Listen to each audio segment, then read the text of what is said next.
പുതിയൊരു വീഡിയോയിലേക്ക് എല്ലാവർക്കും സ്വാഗതം. അപ്പോൾ നമ്മൾ ഇന്നത്തെ ലഞ്ച് നമുക്ക് നോക്കാം. അതിൻ്റെ ചോറൊക്കെ വിളമ്പിയിട്ടുണ്ട്. പിന്നെ അതിൻ്റെ കൂട്ടത്തിൽ നല്ല മെഴുക്കുവരട്ടിയുണ്ട്, മുരിഞ്ഞ മെഴുക്കുവരട്ടി എടുക്കുന്നുണ്ട് നമ്മൾ. പിന്നെ അതിൻ്റെ കൂട്ടത്തിൽ നല്ല മോരുകറി ഒഴിക്കുന്നുണ്ട്.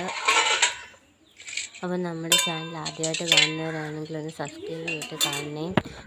എല്ലാവരുടെയും സപ്പോർട്ട് വേണം. ഈ വീഡിയോ ഇഷ്ടപ്പെടുന്നവരെല്ലാം ലൈക്ക് ചെയ്യാനും ഷെയർ ചെയ്യാനും കമൻറ്റ് ചെയ്യാനും മറക്കല്ലേ. അപ്പോൾ നമ്മൾ മോരുകറിയൊക്കെ ഒഴിച്ചു കൊടുത്തു. പിന്നെ നമ്മൾ നല്ല മാങ്ങാച്ചാറുണ്ടായിരുന്നു, നമ്മുടെ വീട്ടിൽ ഇട്ടത് തന്നെ മാങ്ങാച്ചാർ വിളമ്പി. പിന്നെ അവിടെ നല്ല കാബേജ് തോരനുണ്ട്. അപ്പോൾ കാബേജ് തോരനെടുത്തു. പിന്നെ നമ്മുടെ എന്നത്തെയും പോലെ മുട്ട പൊരിച്ചതുണ്ട്. നല്ല സമയം മുട്ട പൊരിച്ചതും കൂടെ വെച്ചിട്ടുണ്ട്. അപ്പം നമുക്കിതെല്ലാം കൂടെ കൂട്ടി ഒന്ന് കഴിച്ച് നോക്കാം. ഇച്ചിരി മെഴുക്കുവരട്ടിയും തോരനും അച്ചാറും മോരുകറിയും മുട്ടയും എല്ലാം കൂടെ കൂട്ടിയിട്ടുള്ള നല്ല ടേസ്റ്റാണ്. അപ്പം നമ്മുടെ ഇന്നത്തെ വീഡിയോ ചെറിയ വീഡിയോ കാണുന്നവരെ ബൈ.